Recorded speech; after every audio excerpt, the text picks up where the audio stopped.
line, we got my man, Mr. Doug Depp. And today we're going to make sure that we inspire like we always do, but we're going to make sure that we give you some strategy, some tactics, and make sure that you leave out of here with a vision. And it's going to be all around real estate today. And I'm excited. You guys know that I'm in real estate. I love it. So when I get another fellow entrepreneur that's in real estate, that's crushing it on every single level, I'm telling you, this is going to be fire. So stay tuned, stay locked in. But let's get right into it. Mr. Doug Depp, you want to do me a favor and say what's up to Dream Nation? What's up, Dream Nation? We're here. Doug Depp live in effect. Let's get it. Man, let's get it. So, hey, I always like to start off by giving the right, proper introduction to any of the guests. And so I always like to think of us as entrepreneurs, especially real estate entrepreneurs, as superheroes. Why? Is because we're flying around, we're wearing a lot of different capes, and we're trying to solve a lot of different problems. So before all of the fame, before you had hundreds of properties in real estate, before you've been able to teach hundreds of students how to be able to buy their own real estate, and before all of the business networking and the relationships, let's go back to when you were just a young boy. Tell me, who is Doug Depp? All right, so my name is Doug. I was my birthplace is Camden, New Jersey. I lived in the suburbs of New Jersey up until I was 4. We moved out to a place called Bluebell, Pennsylvania, which is just outside of Philadelphia. And, my dad was a CPA by nature. He was the president of a record company growing up. He started his own business in the weight loss food. He partnered with Dick Gregory years ago, which was amazing, just seeing all that transpire. He did a multi-level company. Him and my mom did a multi-level company for about 10 years of my life, so they worked from home. My mom on the other side, finance, so really understanding the numbers. And, my parents, even just watching them throughout, just my childhood, they played the stock market heavy. They got caught up in the dot-com era, so I literally saw them have $1 million that just got depleted, basically wiped out their whole portfolio. But, they were in there making, thousands of dollars a day, so that kind of fascinated me in the whole financial world, the financial market. And then in addition to that, we would go see open houses and so forth, all throughout my childhood. And, that story is wild in itself. Got it. No, I love it. So you were already exposed to it from a very young age about financial literacy, about all those things. So talk to me about, where did the love for real estate come from? Because, of course, we're exposed to a lot of things as kids. Yep. So for you, how did real estate become that one thing that you wanted to lock in on? Yeah. So that's a great question. So kind of take it a step back. When I was in, say, 3rd grade or so, my brother was incarcerated. So for every single Sunday, we would actually have to drive to Graterford prison, and we would literally take, food in to give him. I would put money that I would make on my birthdays. I would put that actually on his books. And it was actually, to a child, it was very traumatizing. To the point where, I'm getting patted down. I got to stand there while a guard pats me down, empty my pockets. Once that door behind me closes, then I can proceed and go through the next door. It was crazy. And, even going into the hall where they had these vending machines with the burgers, with the, vacuum sealed, you would heat them up. So I was like, man, this is crazy. But what my parents did was, they actually took me to an open house immediately after going to the prison and spending hours there. They would take me to open houses. And that's really where I believe my passion and excitement for real estate really began. And we would see the open houses. I would get free cookies. I would get beverages. Like every basement I felt like had like a little toy mat where you could play with the cars and, just bouncing around and so forth. So, every single week I would just look forward to seeing these open houses, eating the food, and just really just fantasizing that one day I wanted to own some real estate. Got it. So you was dreaming already. I love it. Yeah, I love it. Early. So then talk to me about, when did you decide that you were first going to get into real estate? Did it take you a while? When was that first time that you had the opportunity to get into real estate and you capitalized on it? Yeah, so, to take it back, when I went to school with, super wealthy kids, like kids that were getting the Range Rovers for their 16th birthday. They were taking private jets, PJs, to Australia during their birthdays and so forth. But what I realized was that the parents, they all had the commonality of owning real estate, owning properties. You know, they would always talk about, oh, we have properties over here, we have apartment buildings, we have our second homes. So I was like, man, this is interesting. So something that, again, this spark that, you know, I want to eventually own properties and be able to have my kids go to school in limos and so forth. But the really changing point was, you know, I read the book, you know, Richest Man in Babylon. My dad gave it to me when I was in 7th grade, so that kind of got me thinking about finances a little differently. You know, I read the book Rich Dad Poor Dad, which was also amazing, and so I knew right away, you know, reading those books that, you know, I wanted to get into real estate. And then I think what really pushed me over the edge, where I was like, you know, I gotta keep moving, was when I invested in a course. I don't even want to say his name. I'm almost embarrassed to say his name, but it was Donald Trump's course. I paid $3,000 for it. And I remember sitting on the couch with my brother, you know, this was, you know, after he got out. And I was just like contemplating, I was walking back and forth, and, you know, I was doing my research. I said, man, I want to get this program. And he's like, well, do you have the money? I said, yeah, I have the money. Well, he's like, if you got it, get it. I said, man, if you got it, get it. So that when I wrote that check, I mean, that was the biggest check I've written outside of paying my way through school. So I paid for it. I did the program. And then I knew that, you know, with having that money invested, there's no turning back. Like, no matter what, I had to take the next steps to own real estate, you know, start collecting rents and cash flow and so forth. No, I love it. And it's kind of like, obviously, a good friend of ours and a mutual connection, Neo. He talks about, you know, if you don't pay, you don't pay attention. When somebody, you know, obviously, if there's no transaction, there's no transformation. He says those things all the time. And so for somebody like you, when you paid that money, and how old were you at this time?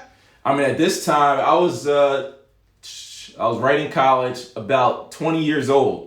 So imagine being 20 years old, dropping $3,000, you know, on a real estate investing course. Right. That's, you know, that's $100 bills. You know, that seems like $1 million at the time. Investing to yourself, though. Yep. So I loved it. And so talk to me. What did that course? Was that course the course that propelled you, or would you say that course, it didn't really do what it needed to, but at least got you in the right direction? I think that course for me, it really got me in the right direction. It scratched the surface, right? So once we, you know, that was me taking that first step. And then, you know, it gave me some tools that I could use, but really was taking action. So, and I didn't really start taking action until, you know, a couple of years later when I graduated college. You know, I got my first job in Bank of America. And with working when I started Bank of America, it's a crazy story, but as I'm going in, I was in this leadership rotational program. They call it the FMAPS. They pick like 5 people from University of Delaware. So I was selected. But long story short, as I'm walking in with HR, there's these people that walk into the elevator and they're in tears. They're crying. They're holding these boxes. And I asked the HR, like, nudge them to the side, like, hey, what's going on? And they said, well, oh yeah, we just had mass layoffs. You know, some of the senior guys, you know, we're just laying them off, but just, you know, making room for you guys to come in. And this was during the nationalization scare. You know, I was paying attention to the news. I was reading Wall Street Journal and so forth. And the banks were basically about to get nationalized. And this was a huge deal. I mean, Bank of America stock went from $60 to $5. But something struck me like immediately, like these people were in tears. And I mean, they had mortgages, they had kids in college, they were getting ready for retirement. And now the rug was just pulled right under from underneath their feet. And I'm like, man, I was like, I never want this to happen to me. So that even pushed me even further, because I was like, you know, remember that class I invested in, you know, a couple years back, like I have to get real estate. That was just more confirmation right there that, you know, real estate was going to be the answer for me. I love it, man. And so here's what I know as well, working in corporate America for a short amount of time, it just feels like that everybody could tell you no, but nobody could tell you yes. Right. And so that was the thing that you were exposed to, and you still took action on it. So did you just leave the job and then, you know, go full-time real estate? Nope. Or did you allow it to build up and then you left the job? Because that's something that a lot of people struggle with. It's like, when should I leave? What's your thoughts on that? Absolutely. A lot of people want to just, you know, quit and get out of the workplace, you know, as soon as possible. But I took kind of a different approach. I was going to leverage my job, leverage my 9 to 5, so that way I can aggressively save a lot of money, so that way I can keep dumping it into real estate. And then I was making this. So my job to me was a huge sacrifice, because, like, you know, I could have left years ago, but I decided to ride it out. And I was working, I mean, long hours. I was putting in 60, 70 hours every single week, day in and day out, just to, when it came time to year-end review, I get there, I sit down with my boss, and they say, hey, Doug, thank you for your hard work. However, we were expecting more out of you. I'm like, more out of me? What do you mean? I gave you 70 hours every single week. And when you're on salary, you expect to only work 40 hours.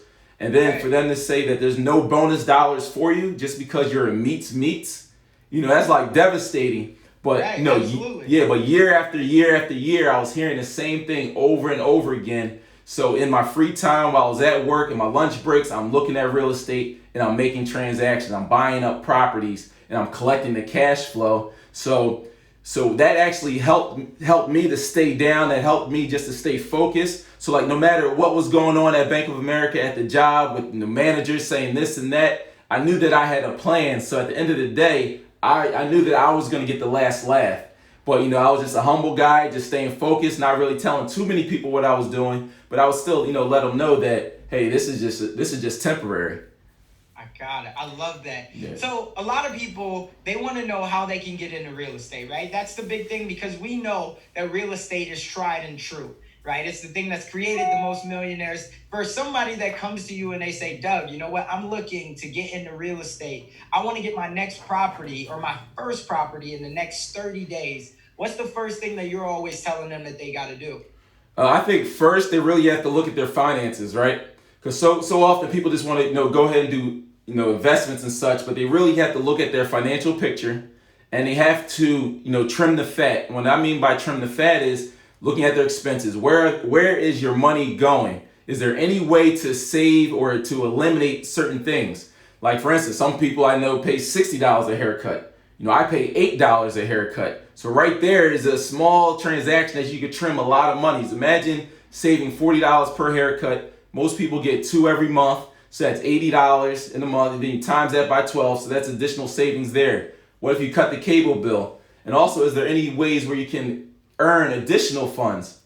But one way that I would recommend for anyone that doesn't have any property, definitely see about the first time home buyer or just the FHA program, simply because it's not that cash intense, right? You can put down 3.5% and you can acquire up to $800,000 property depending on what area you're in. So if you're working a 9-to-5, you're good with your money, you can put down a small amount of money. You could buy a 1 unit, 2 unit, 3 unit, 4 units. That's basically like a mini apartment building. And what I recommend is cutting your living costs down as close to zero as possible, right? Because when I cut my living costs down, then that allowed for more money to invest in. When you look at someone's financial picture, the majority of their funds is going to just keeping a roof over their head. So if you could eliminate that large cost and live for free or close to it, then you're in a position where you're going to have an abundance of cash flow. But you have to give me another way, because somebody's listening at this right now and they love it. They're like, okay, I think I could do that. Right. But what's one of those ways that you've taught someone, or you see a lot of people that they could cut just 1 or 2 expenses to see that it's possible? Because you said about living with, you're really trying to use your money to keep that roof over your head. What's some ways that we could cut that down? All right, so one way, if you have a 3-bedroom apartment or house, if one room is open, you can rent that room out, get some extra cash flow coming in, right? The cable bill, most people are switching over to streaming. There's Netflix, there's Hulu, there's so many different platforms, IGTV, there's other sources to entertain yourself. And really, truthfully, I would just recommend cutting the cable completely. I don't even have cable to this day. I don't either. Right, so it's something where people are spending hours watching TV shows. I mean, hours. They'll go home, they'll work, and they'll watch 3 to 5 hours worth of TV. So imagine if you cut that cable bill completely, so there's no 3 to 5 hours of TV that you can watch, and you focused in and you locked in on, if it's real estate, if it's whatever your passion is that you want to learn, you can really devote that time into building your business, building your knowledge, getting that information, because information is key. Information changes the situation. So now the more information you have, now you're able to elevate faster than just sitting down watching the TV and getting sold by commercial after commercial after commercial hitting you on top of the head. Got it. I love it. Yeah. What's one thing that you've seen that most brand new real estate investors, when they first get in, where is one thing that they always fall short on? Because somebody right now, they're listening at this and they're saying, you know what? I'm going to go home tonight. I'm going to check out my finances. I'm going to maybe talk to my partner. We're going to see what type of money that we got. But then when they go to jumping in, the reason why some people don't get started, I would say, is because they hear about these horror stories. Right. And so by trying to help somebody out, like what's one way in the beginning that somebody can make sure that they don't lose on their first property? Yeah, I wish that I reached out and got like an actual mentor, someone to kind of coach me through step by step. I'm more of a risk taker, so I was like, hey, I'm just going to learn on the way. So I made a lot of mistakes throughout those 8 to 10 years to break everything down for me. Also, making sure that you know how to analyze a deal. Me being a financial analyst, it helped being able to know the numbers, right? But most people just buy a deal just to say that they own real estate. But if you just own a property just to own real estate, but you look at it, by the time you do the numbers, collect your rents and look at your expenses, and if you're in a negative cash flow position, then there's no point in owning that piece of real estate. You should have went with another option. But you don't know that if you don't know how to analyze the deal and know the numbers. I love it. The first thing I got out of this is you need some type of community support, right? A mentor is going to be great, right? A coach is going to be great, but analyze where that person is, and they might be too high up on the ladder for you to be able to afford that person. Right. So be able to just find somebody that's a couple steps ahead, that's more importantly accessible. You want the information, but you want the access. So I love that you said that. But then the second part of it is you were talking about analyzing a deal. And that's something that we all need to be able to know how to do. Talk to me about, is there one or two things that people can do to be able to know how to analyze a deal? Right. Or how does that come? Yeah, so I put together a whole deal analytical calculator. But one of the key strategies in how I invest now, and just to kind of take a step back, I'm looking for undervalued assets that I rehab. I rent them out, I get nice rents because I fix these properties up high end. And then I just go ahead and refinance. So I basically put a new mortgage on the property to get rid of my short-term financing, put a new mortgage on the property, and then I keep doing that process over and over again. So when it comes to analyzing a deal, I use something called the 65% rule. So the 65% rule, that's a rule that keeps me safe when it comes to looking at a deal. So simply put, let's say when we're looking at the 65% rule, that means you don't want to be in a project any more than 65% on the purchase as well as the rehab.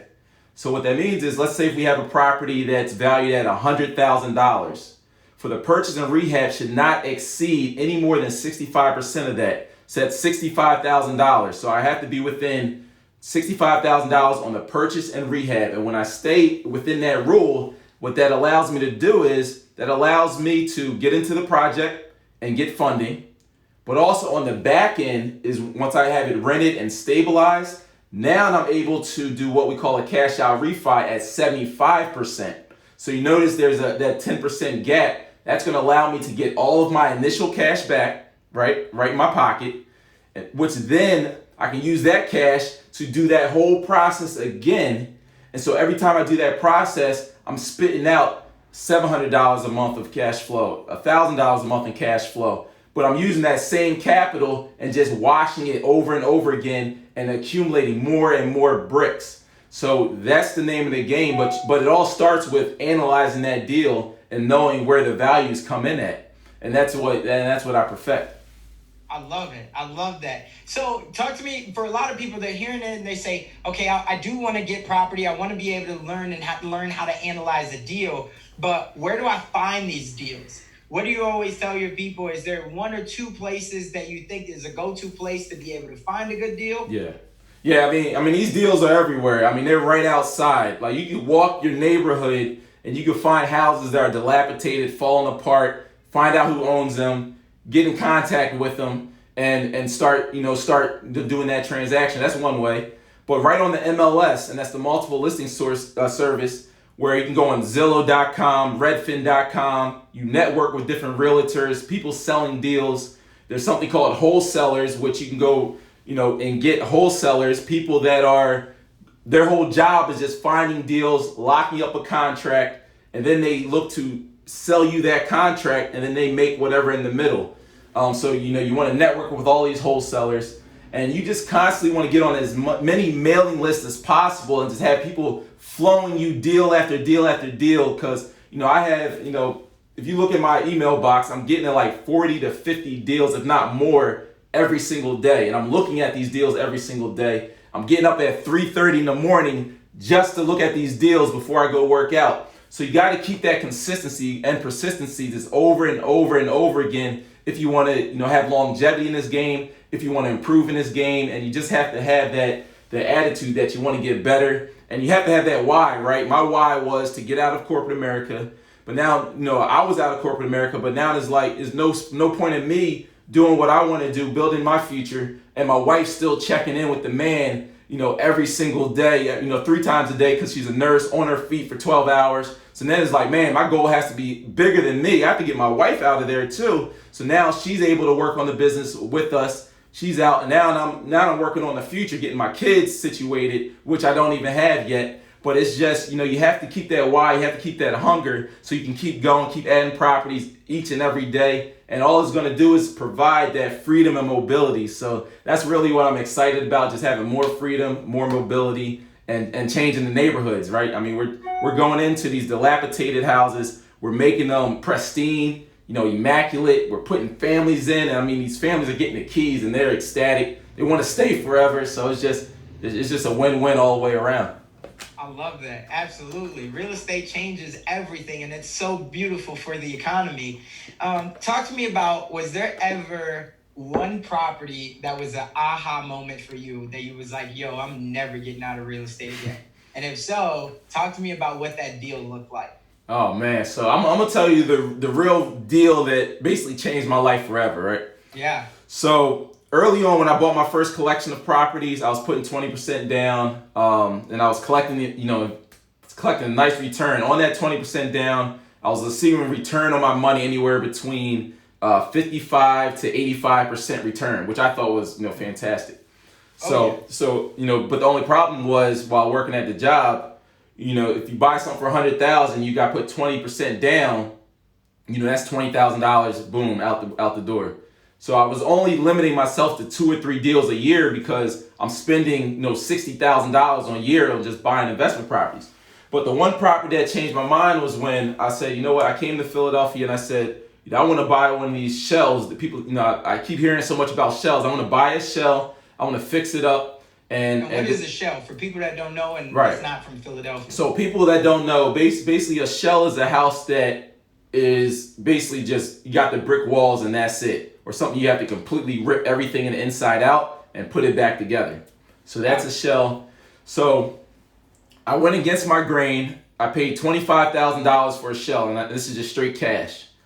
And the contractor at the time was like, hey man, the budget's gonna be $75,000, but I recommend just do this whole deal cash. Don't even worry about the banks, just use cash. And I was looking at my account. I had the cash available.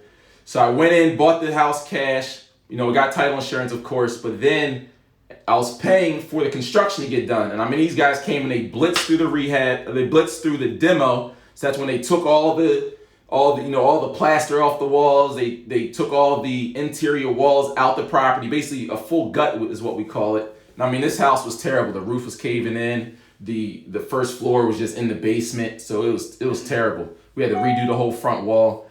So with that property, I outlaid, a massive amounts of cash in the construction, because these guys are rolling, they're hyping me up. They're like, man, all we need is just some more funds. We're gonna run through this project. So before you know it, I'm like 75 grand in, and all I have is just the property framed up. But then things started slowing down. They started slowing down bad.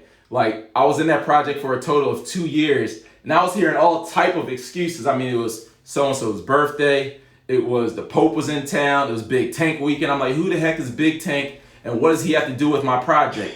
You feel me? So with that, I was like, man, you know what? I'm never ever giving this much control to someone that, of my money and my project. So eventually, the way I got out of that situation is I ended up completing that project myself. I said, you know what? You got it this far. I'm gonna go ahead and get some guys in here and put the play together to finish it off. So thankfully, the contractor did give me a check back later on once I got it complete. But the beautiful thing about real estate, even though you think that it's a loss, I mean, during that 2 years, I'm like, man, like this is crazy. Like, what am I going to do? And I had to find other ways to go about getting funding. And that's when I started developing my credit card strategies, my balance transfer strategies, my business credit strategies. But in real estate, you never really lose. And what I mean by that is, even after all that I went through for 2 years, I took the property to the bank. They appraised it for $150,000. I got my $100,000 right back. So I got to the table and the bank gave me a check, and I was able to put that $100,000 back in my pocket. Like, what type of education are you able to go through and get that money right back? Yes, it did take 2 years. And what I lost was the opportunity cost, right? Because I could have been taking that $100,000, at least buying 3-4 more properties, doing my old style of investing. But I was thankful because that was the cost of my education. Got it. Man, that's beautiful. Yeah. And I've had so many deals like that as well, where it's looked like that on the front end, you're going to lose a lot, right? Because there's so many things that are always the unknown, but the fact that you went through it, that's amazing. I love it. Now, talk to me about, you said that in the beginning, you were using a lot of your own money. Yep. Right now, the big thing nowadays, especially when people, for those who don't know, kind of what the strategies that you're describing, which is something that I do heavily as well, and it's how I got started, was on the BRRRR strategy, right? And it's a lot less money that you have to come out of pocket, and basically you're financing on the back end. But talk to me about when you started looking for private money or hard money or business credit, like how did you develop that strategy? Was there somewhere that like you're like, man, I'm so glad that I found this company? Or how does someone look at a private money lender or a hard money lender or even business credit? Yep.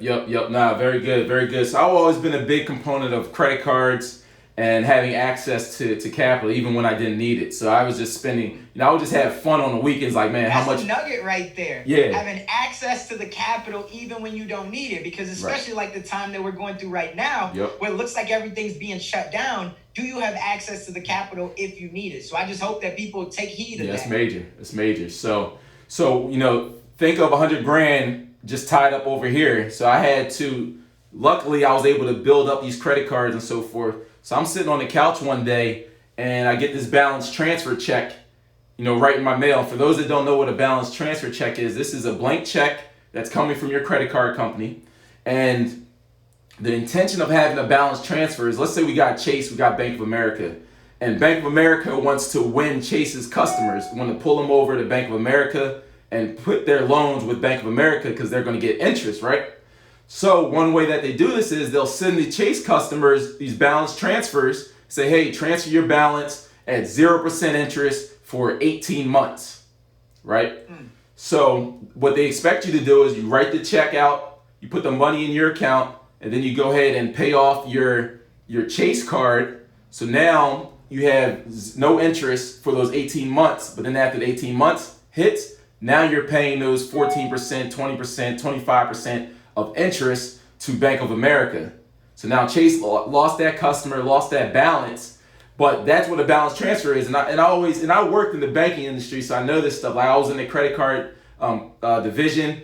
I was on the controller team, the risk management, risk mitigation, all back office finance stuff. But with that balance transfer, I was like, you know what? One day I want to purchase a property using these balance transfer checks. So that was one of my creative ways of purchasing a property out in Coatesville. I picked it up for $27,000. So I wrote a check for $30,000 from the balance transfer. I dropped it in my account. And then the rehab was very light. It was like, I think about $20,000. So I had another balance transfer check, wrote that into my account. In 2 to 3 days, that money was there. And that's what I used to fix up the property. So now I got the property rented. And then I said, you know what? There's a local bank right here in Coatesville Savings Bank. Let me bring them this property. I have the tenant. I'm renting it out Section 8. So they say, hey, Doug, this is a great deal. Property's worth $80,000. So they were able to cut me a check. I think it was for like $65,000 or so. He cut me a check back. I paid off the balance transfers, but then I had a surplus of cash. I had an extra $18,000, $20,000 in cash, which I then was able to use that to open up a bed bug business, a pest control company. So now I got the truck, got the logo, the website, You know, I put my brother who was on the couch, I put him into a manager position where he's fighting bed bugs for me while I'm working the 9 to 5 and owning real estate. So I was able to do all of that with those balance transfer checks, OPM, other people's money, right? Right. So with doing that, then I said, man, I got this bed bug company. Why don't I take that business plan to the bank and I got a business line of credit through the bed bug company. Got it. Now I was sitting with thousands of dollars there, which was just more money I could just dump back into real estate and run the whole place. That was really like my true introduction, besides, you know, that Philly rental where I had the 100 grand tied up, where I was like, oh, okay, this is how it works. So things started to click. Even without me even hearing all this terminology, BRRRR strategy, I was like, hey, this is a way to use other people's money, get the property situated. That's before I knew about the 65% rule. I just did my numbers like, hey, my goal is just get my money back. And then I was like, oh, you're gonna give me my money back and then some? So then I was like, oh, I see how this works. So that's when the aha moment kicked in. And I was like, man, that's the play. Now, I love it. And I'm sure there's somebody listening at this right now that they're like, man, I'm about to look into business credit, balance transfer checks. But what's one of the lessons that you learned with doing that? Because obviously with every good, there's a bad, right? So talk about, what's a lesson that somebody needs to learn? Because if we get out there and they're like, yo, I tried this balance transfer, and then all of a sudden they lost 40 grand on the deal, they're going to come back and they're going to be like, where Doug at? Right. So what's one thing on that? One thing is know your values, right? Know where the value of that property that you're looking to purchase is going to be once you fix it up. And then staying at that 65% rule is going to keep you safe, because there's lenders out there that'll cash you out at 75 to 80%. So that's going to give you enough cushion if things go wrong, right? So worst case scenario, you get all your money back. But even, you know, take it another worst case scenario, even if you don't get all your money back, you might leave $5,000 in the deal, but that might still be equate to, you know, 2% down in the deal. And remember, I came in this game paying 20% down in the deal. So now I have all this extra cushion to, even if things don't go as I please, I'm still in a good position to own real estate, and I know I'm going to get that money back right through the cash flow. But the beautiful thing is, if you are able to position it to get all your money back, now you're playing with house money. And what's the return on house money? Infinite. Because before I was excited about getting that 75% return on my money. You know, you look at the bank, you know, you put your money in a savings account, you're getting 1% return, if that. I mean, now you probably only get 0.00002% with the way the economy's going. But, you know, getting the 80% double-digit return on your money, that's like huge. So even putting 20% down and still getting that return is crazy. You know, my break even back then when I was investing was 1.2 years. I was getting all my money back. And then after that, it was just free money coming in. But now I was able to shorten that down even more and able to get all of my initial cash back within 3 months. Right. And then I figured out, hey, it doesn't even have to be my cash. It could be cash coming from somebody else, OPM, through the business cards, the balance transfers, and so forth. So now I'm like, man, I can keep getting infinite returns, because it's not my money I'm getting a return on. It's somebody else's money that I'm getting a return on. Man, I love it. And so for somebody, again, that's listening, understand that even if you're going to go buy your primary home, whatever you're going to buy, you're always going to have to leverage other people's money. If you're doing your primary home and you're doing a 3.5% down, understand that other 96.5%, you're still leveraging OPM. So if you can leverage the front side and leverage the back side, you're winning all day. Right. And just like you said, if you know your numbers and you know your value, it's very hard for you to lose. But another key point that I love that you brought up, and this is something I tell people all the time, let's say that you don't get all of your money back out of the deal, right? If you had to go buy a regular conventional property with a conventional loan, you're in for 20 to 25%, like you said. Yep. Let's say you only still got to keep $5,000 in the deal. That might only be 2 to 3%. Right. So, man, that's so clutch that you said that. And I love it. Yeah. What's been for you over the last year and a half? Because now you've scaled. You got your wife out of the job. You're out of the job. You're traveling. You're teaching other people. What's been the biggest lesson, though? That biggest aha moment for you that you've had to learn over this last year? Yeah, I mean, I think the biggest was delegation, right? Delegating. So basically being okay, being comfortable, letting other people handle different areas of the business. I mean, for about 7 years of the business, I was doing everything. I was running the wire, I was doing plumbing, I was doing the maintenance, I was, showing tenants properties, I was collecting rent. I was doing it all. And there's nothing within real estate that I can't do, right? So once I started to build my team, we got 2 virtual assistants in the Philippines right now. They're taking care of all the paperwork, the books, the expenses. They're even answering calls on the property management side. And really starting to build that team. I even have my mom. My mom was sitting retired. She wanted something to do. I said, you know what, Mom? How about we make you the leasing agent? It's very easy. People are going to call you. You just post some of the pictures right online, and people are going to call you. You screen them. You just go out to the property. You take a look at it. But when someone wants the property, we screen them. Everything looks good, and I'll just cut you the first month's check. So she's like, "Wait, you gonna give me $1,200 just for doing that?" So now she could be leasing up 3-4 properties every single month. So now my mom is getting the extra $4 or $5 grand of cash right in her hands just for helping her son out, and while she's kicking back watching the stories. Right, I love that. That's what it means to truly put your family on. Yeah. Right, you learn, you earn, but then you give back and you help other people. So I love that you brought up that point. Here's one other thing though, and this is something that I've been very intrigued about, and I know a lot of other people are intrigued about. You teach a lot of your students about how they can get paid as their own GC. Oh yeah. And that's a hack right there. Major. That's a big hack, major hack. So I hope people are listening. Man. Talk to me about that. Like, how do you get paid as your own GC? Oh man, this might be too many jewels, man. We might just end this podcast, man. It's just too much. Should I keep going?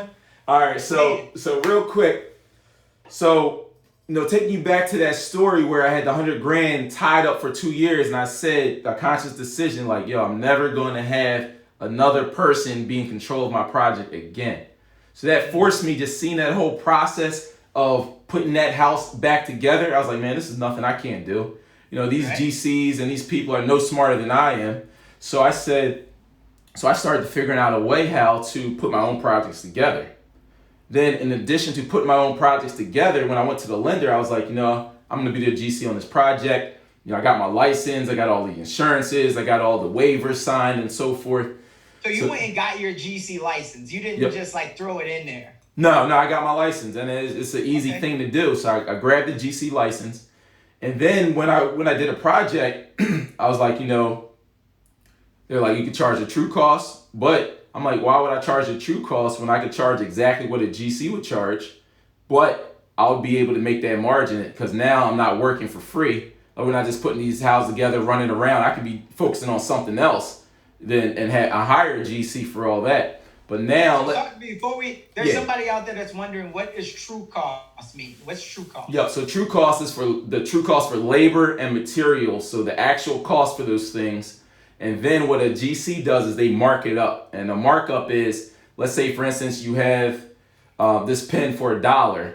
And let's say I mark it up 25%. So you take this pen for $1, times it by 1.25. So the pen is no longer $1. I'm going to sell it to you for $1.25. And I'm going to make that 25 cents. Right? Got it. So now let's take it to a budget. If this budget to put together this house is I put the budget in at $100,000. But, I mark it up 25% or, 25% give or take. So the true cost might be $75,000, but I told the bank I need $100,000. So just for doing that property, I'm getting extra $25,000 in my pocket. But when I run my numbers, I'm still analyzing the deal with the GC fee at 65%, at the 65% rule. So now I figured out a way how to get paid all throughout the project. I'm getting my money back when I cash out. And then there's going to be, 9 times out of 10, there's going to be some money left over on the cash out because there's such a nice margin in that property.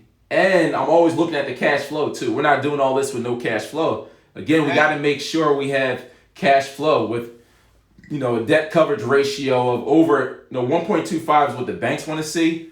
But my debt to coverage ratio exceeds like 1.75 almost on every deal. Man, Yep. that's clutch. And I'm glad you brought up the cash flow too, because you want to make sure when you're doing these types of deals that once you do the refi, you still have enough cash flow in there. So I'm glad that you brought that part up. That was a major hack, and I appreciate you sharing. Man, this has been so fire. Talk to me about what do you feel like where do you feel like the economy is going? Like, should people be looking at buying real estate right now? Should people be looking at 6 to 12 months saving up? Like, what's the emergency or the need to buy real estate right now if there is one? Yeah, I would say the time is now to buy real estate. Interest rates are as low as they ever been, and I feel that they're even dropping even lower. So they're making the price of entry, very affordable. From if you want to get FHA loans, but even with hard money lenders, those rates are coming down as well. So for those that know how to fish and find properties, they're going to be in a fantastic position because they know how to take something that looks crazy and actually turn it into money, basically turning bricks into cash.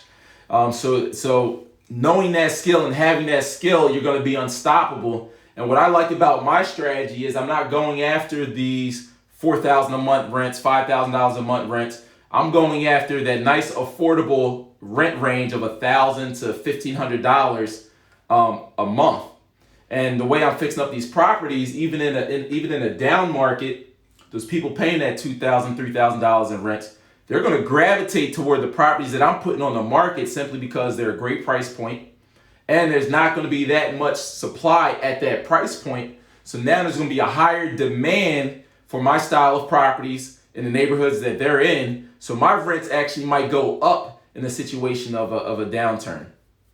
Got it. I love it. Yep. And your focus again is always making sure that you can buy right. If you stay under that 65%, you make sure that you have the cash flow. So is your cash flow or is your rent price one of the first things that you determine to say like, okay, this is a $1,500 neighborhood that I can rent in. If I can get it under this price, right, then I should be good because I know that I can increase the rent to 12 to 13. And even at worst, where if I can't be as competitive, I'm at 1,500. Exactly. So the beautiful thing is when you have control, my biggest thing is control. Like I've played the stock market over the course of my life, and even watching my parents lose $1 million in the stock market, I knew that they really didn't have control. But when I look at real estate, I have more control simply because in a down economy, even if I want to lower the rents, let's say my monthly expenses on the house is $500 and I'm used to receiving $1,200, right? But now I can lower my rents all the way down on a 4-bedroom house, all the way down to $600 and still be good. Or I can rent out each individual room of that property because people are now scrambling like, hey man, just give me $200 for the month. 2 times 4 is $800. I'm still covering my $600. So you have options that you're not going to be stuck in real estate. And also with the way I'm investing, using the BRRRR strategy and so forth, your cash doesn't get depleted. So that's a very important key. You got to have some cash in this game. So now you're able to shoot when you see opportunities because your cash never gets depleted. Back when I was investing, by the time I buy 3 properties, I'm already depleted $60,000. Now I got to wait for that $60,000 to build back up for me to buy another set of 3 properties. Got it. Yep. I love that. Do you do your own property management then? Because I heard you say you have the property management company. Do you do your own property management? Absolutely. So yeah, we got property management in-house. Like I said, I'm a frugal guy. So with being frugal, me cutting an 8 to 10% check is extremely hard. Especially when most of my rents, good portion of my rents are coming in Section 8. At least half my portfolio is coming in Section 8 through the government. So it's not really that hard to manage those. The money is coming in like clockwork. Man, I love it. Talk to me. What's your favorite? You already mentioned kind of one earlier, which was Rich Dad Poor Dad. But other than that, do you have a favorite real estate book or a book that has taught you a ton?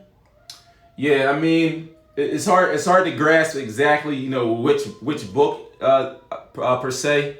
I mean, The Automatic Millionaire was a good book, and that basically taught me. That's one I've never read, so I love that. Yeah, The Automatic Millionaire was good, and that was great for just teaching me how to set things up automatically. That's basically what I got out of that. So I mean, had my credit card payments automatic, my mortgage payments automatic, even my savings account automatic, my investments accounts automatic, because it's hard And people get sloppy when, let's say if you got, 30 mortgages out there, you got 30 tax bills, 30 water bills. If I have to sit down every single month personally and actually write a check for each one of these, bills, I'll be there for 4 to 8 hours a day just writing bills and doing all this foolishness. Where when you set up automatic, analyzing deals. Yeah, right. I could be analyzing deals, exactly, or pay a VA to do that now. So it's just a situation, and the virtual assistant is $3 an hour. So you get 2 virtual assistants for $6 an hour. So it's just crazy how you could just leverage your time in a way where you'd be more productive and pass that off to other things. And I'm actually thinking about having a VA just analyze deals, because like I said, I'm getting 50 to 100 deals a day. Hey, here's all the deals, run it through my calculator and spit back the ones that make sense. I love it, man. What's one thing that you wish you would have known sooner that you know now when it comes to investing or just running a profitable business? So say that one more time. Let me just make sure. What's one thing that you wish you would have learned sooner that you know now that just goes to real estate investing or even just running a profitable business? Absolutely. I say one thing, I already touched on the delegation. Building your relationships, your financial relationships, right?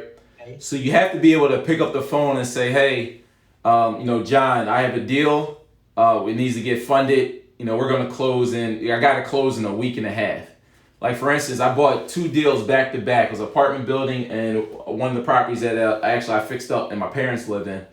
But I had to close like immediately. So I went to my guy, Ken Weinstein with Jumpstart Germantown. I ran to his office and said, hey, Ken, I need funding for this deal. We got to make it. So he's a private money, hard money lender. Yeah, he's like a private money, hard money lender within the neighborhood of Germantown, Mount Airy section of Philadelphia. So I ran to him. I said, yo, Ken, we got to get this deal done. It's a great deal. The ARV is, $375.